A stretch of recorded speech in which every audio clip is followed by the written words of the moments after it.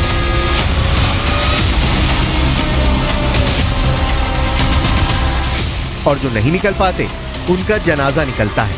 उनमें भी बहुत किस्मत वाले होते हैं जिनके आखिरी सफर में भीड़ शामिल होती है।